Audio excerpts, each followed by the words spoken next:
နောင်ရိုးတိုက်ပွဲဓမ္မတက်ကလေး900ပြည့်နေဝန်းကျင်မှာတပင်ရွှေရီမဲဟာ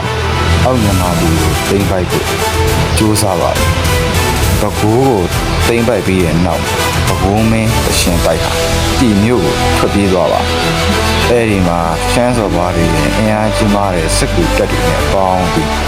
တောင်ငူတပ်ကိုပြန်တိုက်ဖို့ပြင်ဆင်ပြပါ။တောင်ငူတပ်မတော်ရဲ့ရှေ့ပြေးတပ်ကိုဦးဆောင်နေတာဘုရင်တော်အဲ့ဒီချိန်ကတော့ကြော်ထင်းမွေးထားသူဦးဆောင်တဲ့တပ်သားဦးကြီးက1000ဝန်းကျင်ပဲရှိတယ်။ဒီလူဘက်ကတော့အင်အား7000ကျော်နဲ့စင်တပ်တွေရောမင်းတပ်တွေရောအပြည့်ရှိတယ်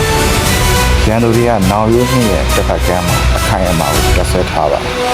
။ရန်တော်ဟာသူ့တပ်တွေကိုမြစ်ကိုကျက်ခုခိုင်းတယ်။တပ်သားအားလုံးကိုနှစ်တစ်ဖက်ကမ်းကိုကြောက်သွားတဲ့ချိန်မှာပဲရန်တော်ကဒီတိုင်းကိုအားသိစင်နဲ့အမိတ်တစ်ခုပေးလိုက်ပါတော့ငါတို့စီးလာတဲ့အောင်လေးပေတွေကိုအကုန်မေးရှုစီးလိုက်ကြတက်မှုတွေဟာကြောက်နေတယ်များအရှင်ရန်သူကအင်အားအများများတယ်ငါတို့ရှုံးသွားရင်ပြန်ဆုပ်ဖို့အချိန်ရှိအကုန်တေကုန်လို့ကန့်ကွက်ကြတယ်အကုန်လုံးက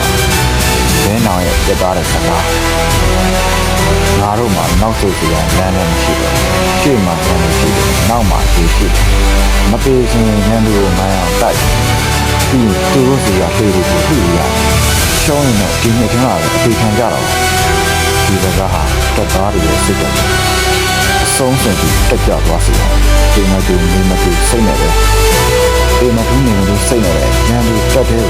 ဘုံပေါက်တွေကိုတိုးဝင်တိုက်ခိုက်ကြတယ်ကျန်သူတက်တွေဟာတောင်းကိုတက်သားတွေရဲ့အသေးခံတိုက်တဲ့အချိန်မခံနိုင်နိုင်ပျက်စီးသွားပါတော့အင်အားချင်းရတယ်ချစ်စလောက်ပေါင်းနေတယ်ရင်းတော်ရဲ့စိတ်